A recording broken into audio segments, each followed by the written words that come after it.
Altersheim in Österreich. einem Game Ja, ihre Motorik schon. wieder verstärken können. Das fand ich ganz super. Vielleicht hilft Ihnen das auch. Ah, okay. Sehr gut, sehr gut. Ja, Schulz. Vielen, Schulz. vielen Dank, dass Sie auch... Ich habe immer gedacht, das wurde bei uns erfunden in der Klasse, aber dabei gibt es das scheinbar. mir hier Rede und Antwort Das gestanden ist Schulz, Ich danke Ihnen. wenn du noch rülpst. haben. Und wir gehen wieder rüber. Vielen Dank. Auf die Wiese.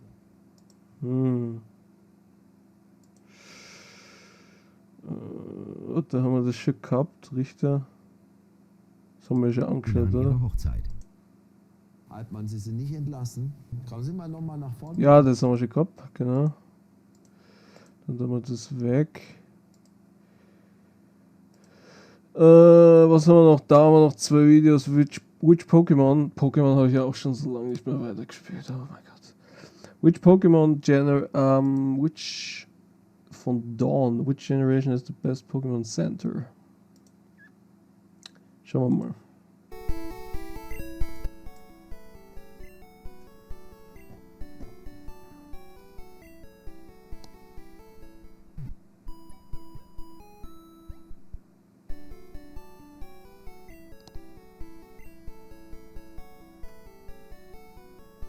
As a Pokemon fan, we're all too familiar with this sequence. 9 generations in, and we've been fortunate to see many reimaginings of the iconic Pokemon Center from the original games. With that said, I invite you to join me as we travel through Kanto, Johto, Hoenn, Sinnoh, Unova, Kalos, Alola, Galar, and the Paldea region to see which generation has the best Pokemon Center. We start in Kanto. The design is meh, a brick structure with 6 windows that are way too high. Looking from the outside, it's extremely uninviting, especially the signage, P-O-K-E. Ja, was ja aber auch der 2D-Pixel-Grafik an sich geschuldet ist, nicht? Was willst du jetzt mit 2D-Pixel-Grafik großartig machen? What does that even mean? As a Pokemon trainer starting out, I would stay far away from this place. But this being the only spot to heal your Pokemon for free, sacrifices had to be made. Okay, let's go inside. The floor tile patterns is what scratching on a chalkboard would look like if brought into the physical world. The NPCs, on the other hand, are helpful and informative. PC placement. For such an important in-game function, it's weird that it's so far from the entrance. But the Stimmt, da habe ich eigentlich noch nie drüber nachgedacht. Es ist scheiße, dass man ewig latschen muss. Ewig, bis man zu diesem PC kommt in Gen 1. Jesus best Christ. feature of all is the Nurse Joy head nod that stuck with the series to this day. But that is not gonna stop me from rating Kanto as the worst Pokemon Center of the entire series. Next up is the generation with the best opening on this list. Gen 2 Opening geht schon hart so. Kann man schon nichts sagen.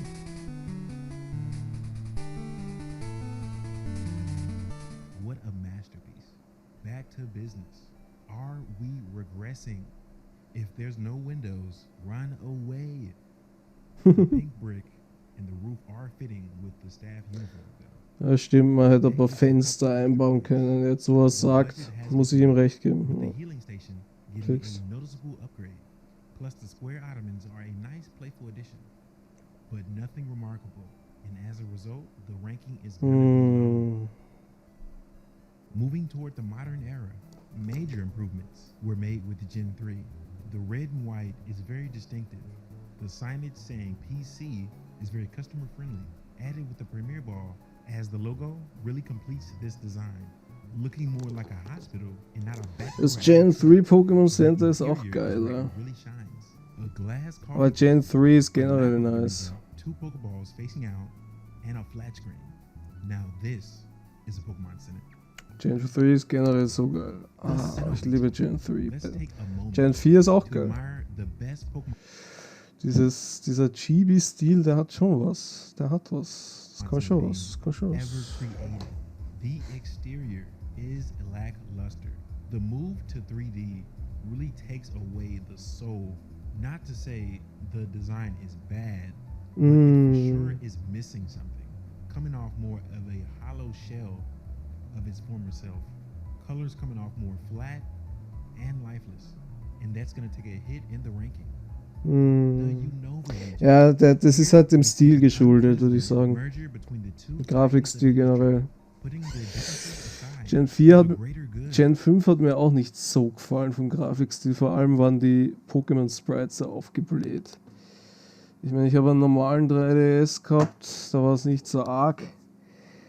Aber bei Leuten mit 3DS XL, das war so fucking aufgebläht, Alter. Jesus Christ. Of future generations, I could only imagine the mountains that had to be moved to make this deal possible. But was it successful? The outside losing the mom and pop feel, adopting the corporate model, essentially losing the home away from home feel. Es schaut auch von außen viel größer aus, als es dann innen ist, nicht? Taking itself very serious, as the multiplayer features are run by the Pokémoncenter overlords. Also der macht es ja gar keinen Sinn. With this being the first generation. Es fällt mir jetzt erst auf, das ist ja on top, das ist ja quasi zweigeschossig und innen drin geht es dann so hinten weiter, das ist ja komplett sinnfrei eigentlich. This marks Das ist unlogische Dinge in Pokémon. the changing of the guard. Then if you can't get on that This shit. generation, the Pokémoncenter has sold out, originally being run as a nonprofit.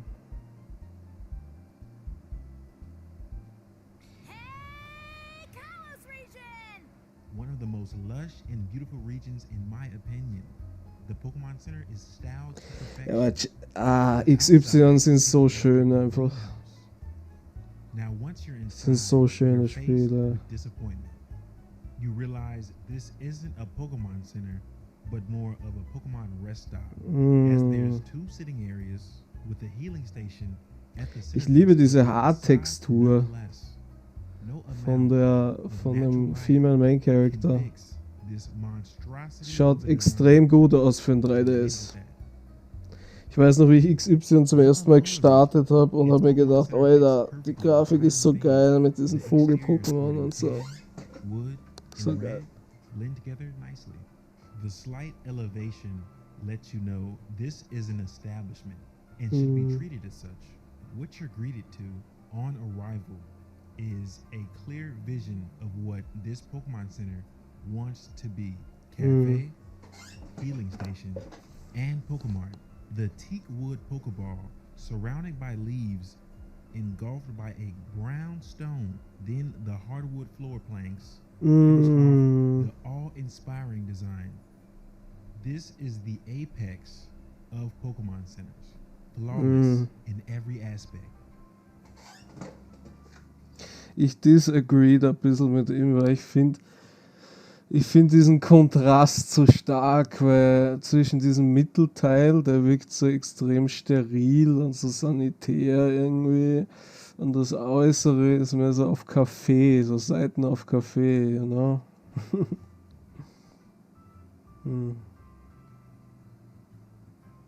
The Galar region, inspired by Great Britain, the Great exterior Britain. really shines. Ingo. As much as a roly-poly Alter, was ist denn das da für ein Gibberish is drin? hit by Hydropump. The Galar Pokemon Center is the most unoriginal on this list. Not to mention, Wir streamen seit einer Stunde. Fuck yeah, let's go. Pokemon Center. And I am not one to waste your time. So much potential, so little. Er wastet wirklich keine Time. 8 Minuten 8 geht für ein Video. Das ist geil. Gut. Scarlet Und and Violet. Violet. We're finally at the modern day of Pokemon. Modern Game in designers have Anführungszeichen. decided to ditch the traditional brick and mortar Pokemon centers of the past and have gone with the Pokemon Center kiosk. Was absolut scheiße ausschaut. Also das schaut aus wie irgendein Gebäude, was sie auf Shrooms designt haben. Oder? So it Oh my really god. wouldn't be fair Aber Hauptsache Selfie-Kamera, let's go. to judge them alongside Jesus Christ. the previous generations. So Gen 9 will be excluded from the rankings, but given an honorable mention. The moment Jesus. of truth. Which generation had the best Pokemon Center? And in my opinion, it would have to be the Hoenn region. Ja. Really setting the standard Respectable. going forward. Ich liebe auch Its Hoenn. simplistic but unique layout is ingrained in Gen so 3 many liebe ich games schon. on their journey and will forever be known as a classic through and through. Hm.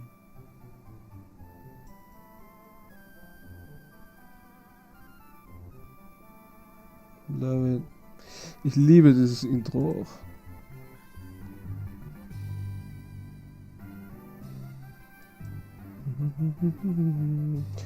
Gutes Video von Dawn.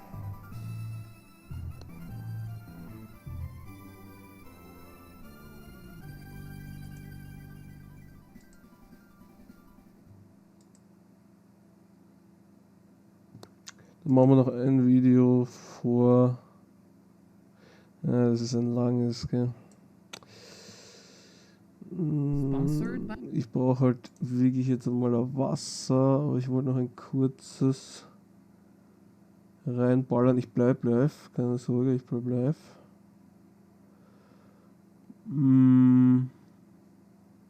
Das wollte ich mir dann auch noch anschauen.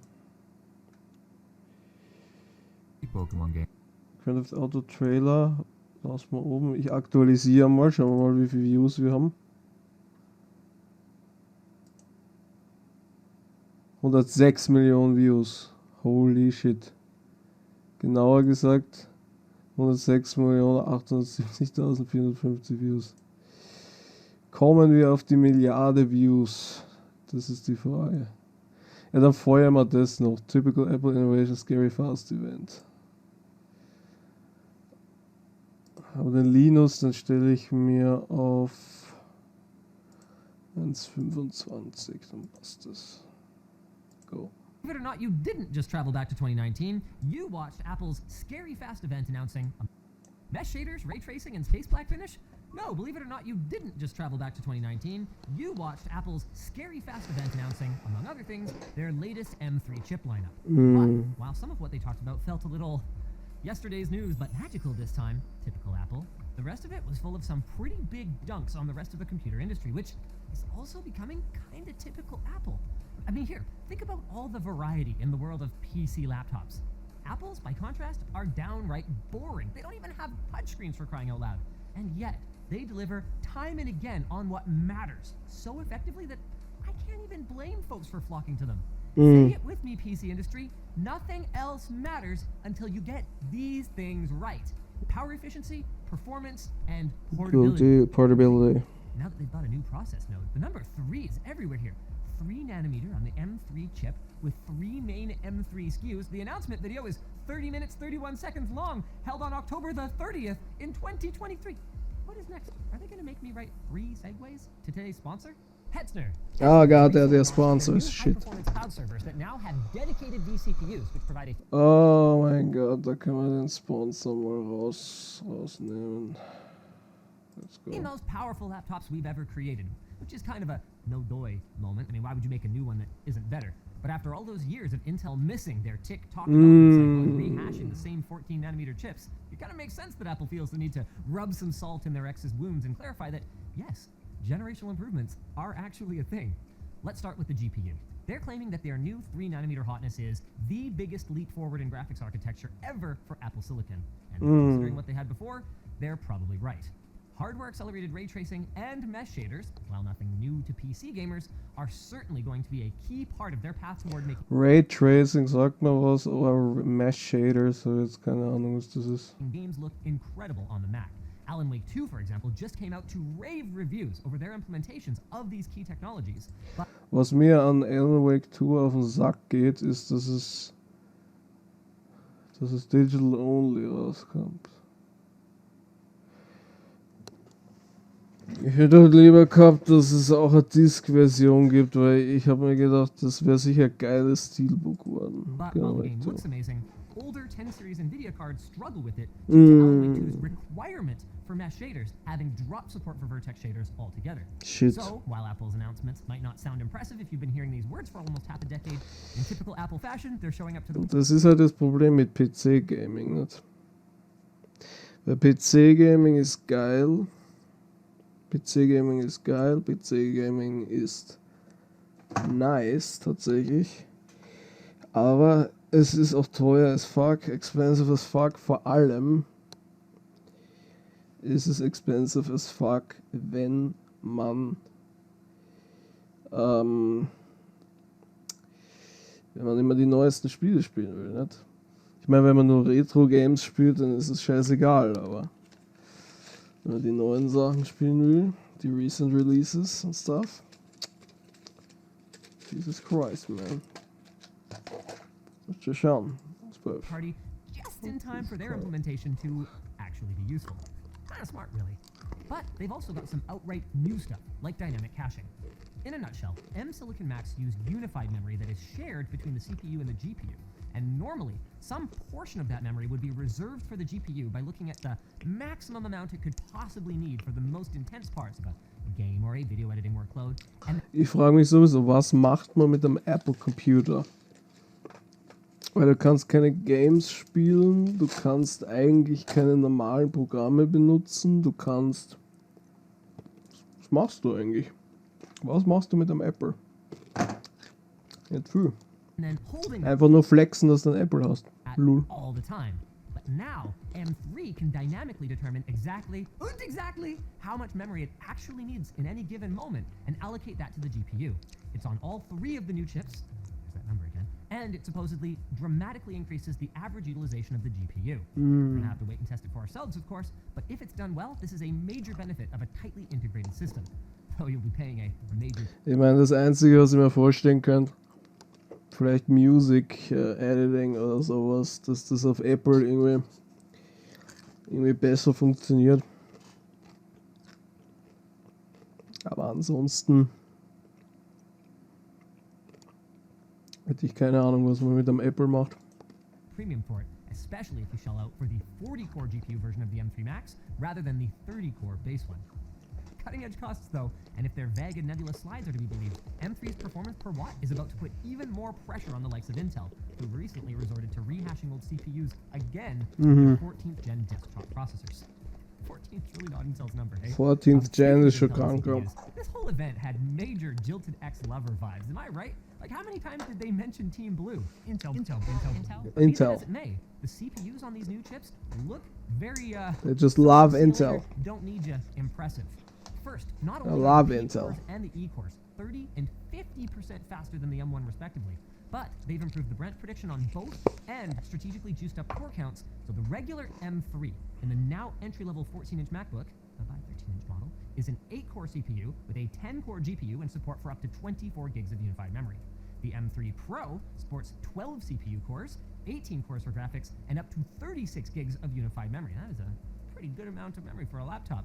And it's not even close to the Max, the M3 Max that is, that offers up to a whopping 16 CPU cores, up to 40 GPU cores, and up to 128 gigabytes of unified memory. That previously was only seen on desktop Macs. The only thing I don't like about all of this is Apple's de-emphasis on what kind of CPU cores we're looking at. See, this generation, it's not a problem yet. It's not a problem yet. You deviated from their previous 1-to-1 ratio of performance to efficiency cores. And it did so in a positive way, with a 3 Sind das da to 1 split. Wii Remotes im But Hintergrund? I also Lol. feel like we're being primed to not think about what kind of cores we're getting, so that maybe they could go Oh, fuck. the other way in the future.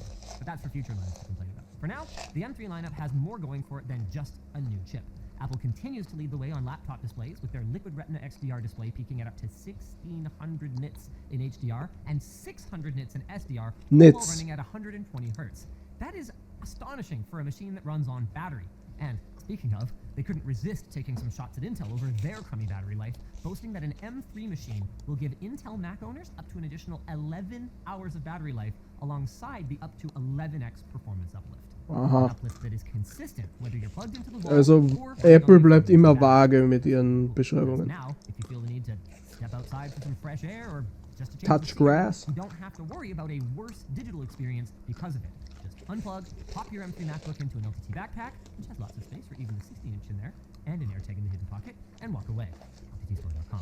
But hey, maybe you like having a stationary computer. Where's the love for you? Well, the good news is the new iMac, which comes with a 4.5K display now, is getting the regular M3 chip. The bad news is that's all the love you get. Apple, where the heck are the Pro and Max models, guys? oh wait, I get it. They probably could have done that, but launching 3 dies across 3 chassis, that seems like it was the right number today. But more will almost certainly follow if Apple's to keep hold of their efficiency crown. The just announced Snapdragon X Elite looks poised to make the competition a lot more interesting, and Microsoft's decade-plus-long slog to make Windows on ARM a reality feels like it's finally on the cusp of bearing fruit. Of course, most of the comparisons I saw Qualcomm making were to M2, and you can't actually buy any of that stuff today. So if you're looking for something to compete with a MacBook, you'll have to check the links below where we'll have MacBooks. Just don't expect them to be cheap. Sind nicht MacBooks so extrem laut? Ich gucke vor, es gibt ein Meme,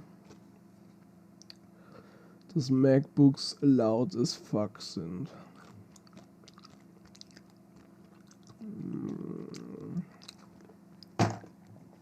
Jesus Christ. The 14-inch M3 MacBook is $400 less than the old 14-inch MacBook, so that's cool. But That's kinda cool. It's also $300 more expensive than the previous entry-level model now that the 13 option doesn't exist anymore. And you'll be paying that price for just 8 gigabytes of unified memory and a wimpy 512 gig SSD. Once you start specking out the 16-inch versions with the M3 Pro and the M3 Max, well, it doesn't take long to start hitting $3,000, $4,000, or even $7,000. $7,000 for a MacBook. Sure, What it the starts at actual $1,300, fuck? but that is with a 256 gig SSD. What By the time you put fuck? a terabyte of storage in it, you've spent $1,700 on a machine that just has the most basic M3 silicon in it. The fuck? Man, do these guys ever charge a premium for that sweet, sweet memory and storage?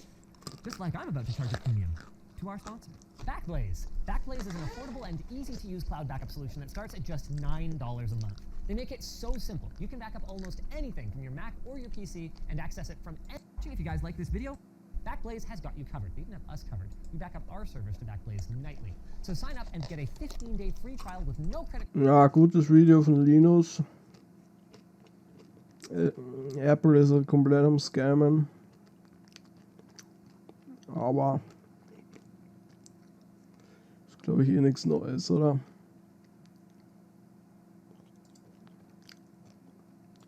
Jesus.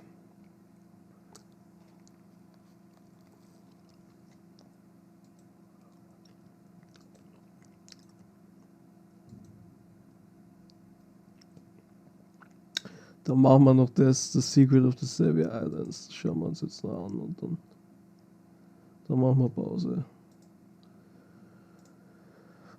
Stellen wir es auf 1.5. Schauen wir mal. Sponsored by Surfshark. Sponsored by Surfshark.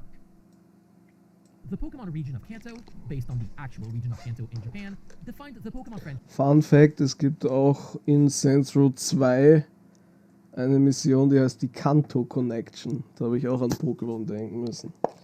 Natürlich, obviously, es ist natürlich Kanto auch ein Real-Life-Play, so ich sag mal. Franchise ever since its first appearance in Red and Blue.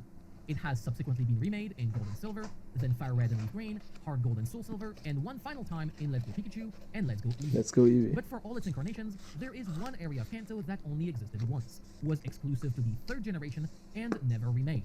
The Savvy Islands. Savvy Why is Islands. that? Well, what is the goal of the Gen 3 remakes? Enjoy the original games, along with all the improvements from Ruby and Sapphire. But including every addition since Red and Blue would change the remakes into Der hat einen interessanten Akzent, der Typ. create an experience as faithful as possible to the source material and add an exclusive area specifically made to bridge the gap between Gen 1 and Gen 3. This area would act as a greatest hits of Pokemon, featuring content introduced in Gen 2 and 3. So how about we explore every nook and cranny of this unique area? Every Understand nook and the purpose of cranny. each edition and learn about the secrets of the Savvy Islands. Before we travel though, we need to be prepared. Our dream team to fight opposing trainers, and Surfshark, this video sponsor, to protect our data. In both cases, sharks are the way to go. What's the point of preventing Team Rocket from stealing Pokemon if we don't prevent them from stealing our personal data using a VPN? Die Werbungen werden kreativer, das muss man ihnen lassen. And Surfshark Die Werbungen makes sure werden you are safe on kreativer. the internet by encrypting your personal data. Especially useful when using public Wi-Fi. Also, if you know anything about Pokemon, you know how much content is only accessible in specific areas of the world. Wer By using a used VPN, public you can Wi-Fi in virtually move anywhere. 2023? Das ist Surfshark has over das 3,000 ist die, servers and more than 100 das countries ist die to choose eigentliche from. Frage. So you will never miss out on region-locked content. If you have decided you need sharks in your life, and a VPN, you can use the code LYRA or use the referral link in the video description for an extra 3 months off your subscription. You'll get a 30-day money-back guarantee, so no reason not to give it a try. Thank you for using my referral code and for Surfshark for sponsoring this video. The City Island questline starts in Cinnabar Island, right after defeating Blaine. Ich liebe die Serie Upon Islands. exiting the gym, we run Die into sollten Bill, echt the einmal man wieder behind the zurückkommen in Pokémon einem who modernen invites us to his friend's 3D-Pokémon. island. An offer we can refuse. To keep Fire Red and Leaf Green as close to the original games as Yeah, possible, nah, we fuck, can't I completely bypass the refuse. City Islands by simply saying no. We still have to meet back with Bill in Cinnabar's Pokémoncenter to unlock the post-Elite Four content. But giving us the choice is a neat touch. Once we accept to join Bill, we are transported to the new area, where we meet his friend, Celio, currently working on a machine that would allow communication with other regions. The first City Island we arrive at is called One Island. One Island. Ja, die waren immer schon kreativ mit The den city Serie itself is a Islands. combination of the word 7 and its Roman numeral, for the 7 main islands we can sail to. The only point of interest in this town is the Pokemon Network Center and its supercomputer. South of the dock is Treasure Beach. What makes this place special is the presence of infinite item spots, a feature specific to Fire Red and Leaf Green. Here's how it works. Certain areas have 3 groups of items tied to a probability to be chosen. Group A has 60% chance, Group B has 30% chance, and Group C has 10% chance to be selected. Each item has its own specific spot, but only spawns if its group is chosen. This is refreshed every 1500 steps, where the game chooses a new group and spawns the corresponding items, replacing the previous ones even if they haven't been picked up. Groups B and C usually give out the best items. This Ja, mechanic is mostly used in the City Islands, but if you Kanto areas have infinite item spots. das such sind as halt geile Paths, Items. Routes 20 and 21, and most importantly, Mount Moon, where we can obtain the useful tiny and big mushrooms, which we'll get to later. In the case of Treasure Beach, we will always get 2 Ultra Balls and can find an assortment of cell items, such as pearls, stardust, and star pieces, who washed up on shore. To the east of One Island is Kindle Road, a path going north where we encounter trainers, breakable rocks, and the Amber Spa. The hot springs of the spa heal our team, and an old man gives us the HM Rock Smash. This move did not exist in Gen 1, and is the reason why we only encounter breakable rocks in areas within or after the Savvy Islands, except for Rock Tunnel. At the end of Kindle Road, we find Mount Amber, the new home of the legendary bird Moltres, which was originally located in Victory Road. Next up, Victory Two Road, Island, ja. where we are given the task to deliver a meteor. Note that during our first visit to the City Islands, we cannot return to Kanto Die until Serie Islands sind einfach, sie and fühlen going sich back einfach to the cozy In fact, an, we sie sind can't einfach swim or fish geil. around 2 islands, as the current is Ich liebe die full. Serie This is Islands. an interesting alternative to the way Pokemon usually restricts water movement, putting rocks everywhere. Two Island features numerous points of interest. Und diese First, the kleinen rock itself Töpfe is erinnern mich immer an although very Zelda. different. Second, the move reminder. Unlike other core games, the NPC does not ask for the usual heart scale, as those were added in Gen 3 along with love. Libiscus, so ein Instead, süßes we need either Pokémon. 2 tiny mushrooms or 1 big mushroom held by the Gen 1 Pokemon Paras and Parasect, or found in the newly introduced infinite item spawns in Mountain Moon. Next, the joyful game corner, where we need to deliver the meteorite, but the owner won't hear anything until his lost daughter is back. Her name, Lostelle. Remember, Konnte man in Feuerrot und Leaf Green konnte man schon Gameburn, glaube ich, gell? In der Game Corner. So jetzt knaschtig das Ganze. In der Game Corner. Na, ich glaube, das haben sie in Pokémon Platin removed. Ich glaube, das war's. names are literal here. Finally, north of 2 Island, in the picturesque Cape Brink, we can teach our starter a new Gen 3 move if it is fully evolved and has maximum friendship. Freeze Plant for Venusaur, Blast-Burn for Charizard, and Hydro Cannon for Blastoise. Next is 3 Island. Right outside the dock, we find a tiny cave with a man prospecting for gold. In the town proper are a gang of bikers looking for trouble. Nothing a young kid can't handle. Looking for West of trouble, town, we make cross it Ball double. Bridge to get to Berry Forest. This place is full of easily noticeable infinite berries spots, replacing berry trees. This is because Fire Red and Leaf Green don't keep track of time, making trees impossible. Aha, das habe ich gar nicht And gewusst, why dass sie... spots refresh every Man 15 lernt nie minutes. aus. Also das Feuerrot und Blattgrün, das nicht tracken, At das the end war of mir the komplett forest, neu. we find Lostelle, who gets attacked by a Hypno. Oh, This der creepy encounter Kommentare, is consistent lol. with Hypno's Fire Red Pokédex entry, which mentions an instance in which it took away a child it hypnotized. Once Damn. the lost girl is brought back to her father and the meteorite delivered, 2 Scary, Islands' bro. stall is updated with better stock, and the joyful game corner opens, allowing Fire Red, Leaf Green, and Emerald players to enjoy 2 wireless minigames, Pokemon Jump and Dodrio Berry Picking. We can then go back to the Pokemon Network Center on Das habe ich nie gespielt. Ich glaube, dort Rio Berry Picking ist mir Back to komplett Cinnabar neu. Island, where we can continue our Kanto journey. Cancel We are free to Journey. come back to the islands at any time from the Vermilion City. Ah, But Gen nothing more 3 will sind happen so until we geil. unlock the post-Elite Diese content. Spiele. And that's where things get dicey. One aspect I have not mentioned is how different the City Islands questline feels from the rest of the game. The original Pokemon games are extremely open. We are free to explore the world however we want, even if it means beating gyms out of order or missing important items, like the XP share or... Naja, man kann nicht alles out of order machen. Man kann, glaube ich, nur 1 oder 2 Gyms out of order machen, aber auf keinen Fall alle Arenen. Also da lasst der important Info weg. Becomes clearer upon defeating the Elite Four. Becoming the Kanto champion ordinarily opens Cerulean Cave. But in Fire Red and Leaf Green, we only gain access to it after completing both Savvy Island visits, which requires obtaining the national Makes sense, makes sense. We have to own 60 Pokemon. 60. Into account version exclusives, choices and Bei vielen Playthroughs hittet man gar keine 60 Pokémon. Also es ist relativ common tatsächlich, dass man einfach mit kleinen Teams, versatile Teams durchrusht. Vor allem wenn man Nuzlocke-Runs macht, dann haltet man sich oft nicht damit auf, so viele Pokémon zu fangen. By the fact that the place designed to help us catch up with Pokédex completion, Cerulean Cave, is inaccessible. It gets somehow worse, as the game never tells us the national dex being necessary. The only hint we get is that we need to have made a great achievement. Ah ja, das hat er nie gesagt, It lol. is very strange how the Gen 1 games had a completely optional incentive to catch Pokémon So funny, bro. rewards, which Gen 3 expanded. Ja, es ist wirklich unironically funny. Once we go back to Professor Oak's lab with 60 Pokemon owned, both ours and Blue's Pokédex get upgraded. Our rival then decides to go to one island. We do the same and meet up with Celio once more, helping him improve his network to allow trading between regions. The first step is to go back to Mount Amber and beat up the 2 rocket goons guarding an additional cave. Inside it, we find inscriptions in Brai. If you ignore what Brai is, Game Freak has added in every Gen 3 game's instruction manual a small text explaining it, as well as a translation of the basic alphabet. In fact, this alphabet is repeated in-game first, before a second longer inscription in the floor below.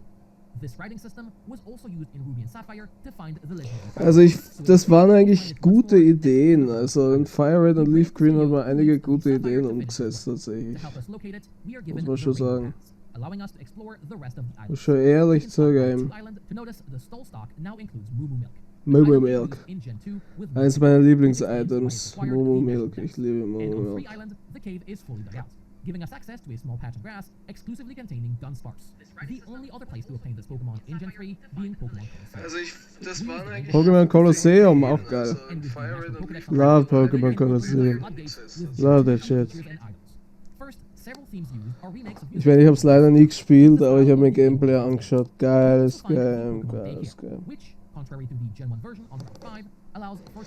Ist das nicht ein Gamecube-Game? Weil ich glaube Pokémon XD, Gale of Darkness, Dunkler Sturm war Gamecube, ja. Und Pokémon Box hat es auch noch gegeben für Gamecube, was jetzt irgendwie sau viel wert ist aus irgendeinem Grund. Collectors Value! Lorelei. I love me some Lorelei. Every 25 times we enter the Hall of Fame, a new doll is added to her collection, starting with 6 and ending with 14 after 200 entries. To keep track of our victories, we can go to the Braggart's house, who gives us trainer card stickers. The color of the sticker is dependent on our progress in one of 3 categories: number of Hall of Fames entered, Pokemon eggs hatched, and Link multi-battles won. Finally, to the northeast is Icefall Cave, a small area containing the Gen 2 held item Never Melt Ice, and the HM Waterfall. Ich rauche Dunhill. Na, nicht wirklich, aber ich habe mir letztens Howard Schmidt Show angeschaut, wo er sich eine Dunhill-Chick nach der anderen anzündet. The cove is also the only area in Gen 3 where we can encounter a wild Lapras, with a 1% encounter chance. I mean, the whole chick hin und wieder ist schon ein Vibe. Given one in Silph during the story. Oh, nicht so. The trend of giving the player all the items and features missing in Gen 1 continues with 5 Island. To the east of the very small settlement we arrive at is the 5 Isle Meadow, where is located the Rocket Warehouse. We only have one of the 2 passwords required to enter, so we'll come back later. East is a small island full of bird trainers, and by going south from there, we arrive at Memorial Island. In front of the memorial itself is auch ein geiles Island. who explains the monument commemorates Aber mein Liebling ist ja das Punktloch. Ich glaube, das war auf dem Island. Ich liebe das Punktloch. Ich weiß gar nicht, wie das auf Englisch heißt, das Punktloch. Of environmental storytelling. Should we read into TM42's move being facade? Or maybe its Japanese name, bravado? What about the metal coat we pick up southwest of the monument? Is it a random item, a memento, or was it left there by the morning trainer, who was originally planning on evolving his companion? This area is simple, yet touching. Going back to 5 Island, swimming north, we pass through the Water Labyrinth. Don't let the name of this place fool you. It is very small and quick to navigate to its center island, where an old man gives us a Togepi egg if our Togepi Pokémon has Egg. high friendship. Also man kriegt den Togepi gar nicht normal, gell? Its owner is currently lost in the Lost Cave to the east. This cave acts similarly to the Lost Woods in The Legend of Zelda. One wrong choice and we are sent back to the entrance. Schulz. Thankfully, the number of rocks present in each room indicates the clock position of the correct path. 3, 6, 9, or 12. If we go the opposite direction in every other room, we can find various held items, notably both newly introduced sea and lax incenses. At the end of the cave, we meet the owner of Resort Gorgeous, the self-centered Selfie. She is cartoonishly mean, and once brought back to Resort Gorgeous, asks to see one of the Pokémon in our Pokédex. Cartoonishly mean sogar. If we show her the right Pokémon, she will Welcher welcome Cartoon the hat Gorgeous mean with a characters? luxury Die ball, a meisten sell glaube ich item, or nicht. a rare candy. On 6 Island, we are greeted by Blue, who's had enough of the Civvy Islands. Well, we haven't, so let's see what this place has to offer. To the east, we have the branching water path. Die The south meisten path leads nicht. to Ruin Valley, along with the only sunstone in Die Fire Red and meisten Leaf Green, nicht. an item added in Gen 2 alongside Blossom and Sunflora. So At the end Flora. of this spiraling path is the dotted hole, the second area to feature Bride. The text here tells us to use cut to open the cave, and then which hole to Cut go. ist auch irgendwie immer die unnötigste Without this TM referencing schon the fact we gewesen. can unlock trading with Hoenn if we reunite both Ruby and Sapphire key items, alongside said Sapphire. Unfortunately, the gemstone is immediately stolen by a rocket scientist, Gideon. We could go back to the rocket warehouse, as he gives us the second password, but we still have a few places to explore first. Ich weiß nicht, Cut und Zertrümmerer geht einem irgendwie immer am meisten am Arsch. We show her, looking for the biggest one, and reward us with a nest ball every time we beat the current record. Conveniently, the nearby pattern bush is full of Heracross. This forest has trainers and players alike wondering about its grass pattern. What do you see? I just see bad area design. We keep going through the scenic green path and swim north until we arrive at the intriguing altering cave. In this mysterious and unique area, we encounter Zubat. Zubats! It's always 100% fucking of the Zubat. The altering cave also exists on Route 103 in Emerald, and unlocks after Why defeating is the it enemy. always It fucking also features nothing but Zubat? Zubat. What is going on here? Well, the idea was to add Pokemon to the cave using the mystery gift system through official events. Both the message that would appear and the encounter table exist in Fire Red, Leaf Green, and Emerald, but are never used. Interestingly, all the Pokemon featured are from Gen 2. That's the main problem with Pokemon events. If they are over or never released, it is content present in the game, but inaccessible. I made an entire video on the subject if you are curious for more. Funnily enough, the fact we cannot encounter any of the planned Pokemon makes the berry juice held by Wild Chuckle unobtainable in all of Gen 3. Literally unplayable. The final island we have access to, 7 Island, also features inaccessible content. This blocked off door leads to unique trainer encounters unlocked using the mystery gift only in Japan. The trainer tower to the north is Fire Red and Leaf Green's version of the Battle Tower, with a focus on speedy challenge completion. There are 4 modes of play, each rewarding with a different evolution held item. South of 7 Island, King's Rock hätte man irgendwie auch buffen können irgendwie. Das Item klingt so geil, aber so viel bringt sich der King's Rock gar nicht. A cave with a puzzle unlocking the true potential of the Tanobi ruins located south. That true potential is the power of unknown. The Tanobi ruins are composed of 7 Tanobi chambers. Each one has a unique name, color, and after completing Ich versuche gerade nebenbei am Handy the chamber names are a mix of its in number meiner and später Ansehenliste Sachen, gute Videos zu finden, auf die ich noch reagieren kann. And Viapois? Something. Finally, Gen 3 introduces Weil es eignet sich ja nicht two jedes Video für question eine mark and Reaktion. the exclamation point. Now that our exploration is done, we can go back to the rocket warehouse, located on 5 Island, to get our Sapphire back. Genau. After a puzzle like the one in the rocket hideout, we convince Team Rocket to leave the Civvy Islands. It is then revealed the goons we have encountered here are the ones responsible for the events happening in Pokemon Gold and Silver. Sorry. We finally deliver the second gemstone to Celio and can now connect our Gen 1 remake to every other Gen 3 game, as all the features we should have access to are now accessible. The stall on 2 Island updates one final time, with the Hoenn Lava Cookie, the Repeat Ball, and the Timer Ball.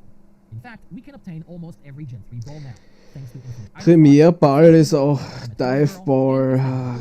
with the Super Aber Rocket mein Ball. Lieblingsball ist eigentlich der That's Timer us Ball, to der rate ist him geil. with Magic Card. Only the Gefällt mir auch Dive Balls optisch remain sehr next gut. to Ruby, Sapphire, and Emerald. But there are still 2 secret city islands we have not explored yet. Naval Rock, located between 4 and 5 islands, accessible using the Mystic ticket, and Birth Island, between 6 and 7 islands, using the Aurora ticket.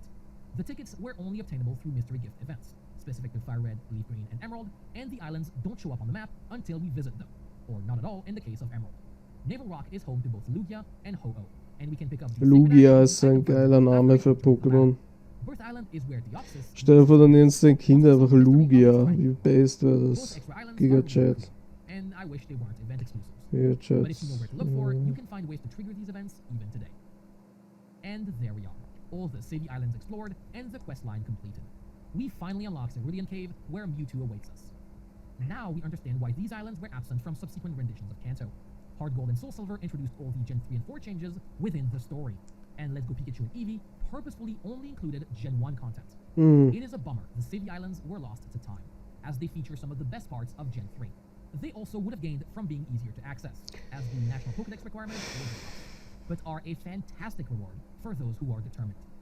So next time you set foot in Kanto, make sure you explore the seas and don't miss the city islands. They are well worth the detour. Na, die Sevi Islands sind wirklich sowas. Special thanks to every patron supporting the channel, especially Chris Lunders, The Only Venom, Lucas Maximilian. Ja, geiles Video von Lyra-Mede Website jedenfalls. Sevi Islands, ja, geil. Ich liebe die Sevi Islands. Da sagt er, always like the Sevi Islands. Ich finde, die Sevi Islands sollten wirklich ein Comeback machen, aber jetzt mache ich einmal 10 Minuten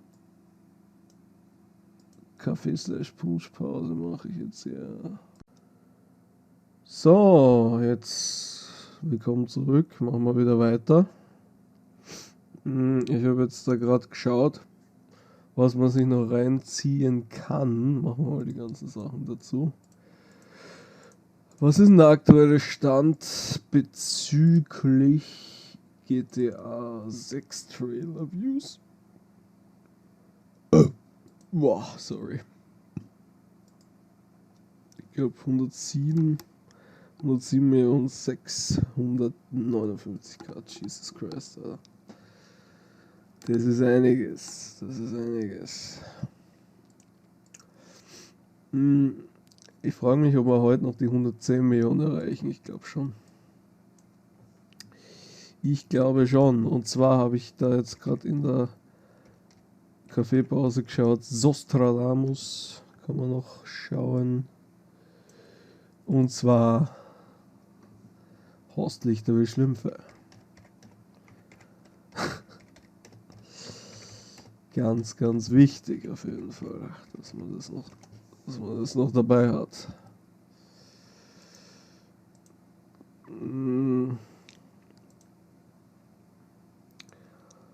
Und damit wir einen Non-Horstlichter noch dabei haben, YouTube Kacke ja auch Günther. YouTube Kacke Jauch Günther. Günther habe ich jetzt geschrieben. Jauch Günther, let's go. System YouTube Poop. Bester Mann. System YouTube Poop, bester Mann. 4 Aufrufe für 4 Stunden, mein neuestes Video. Check it out, watch it.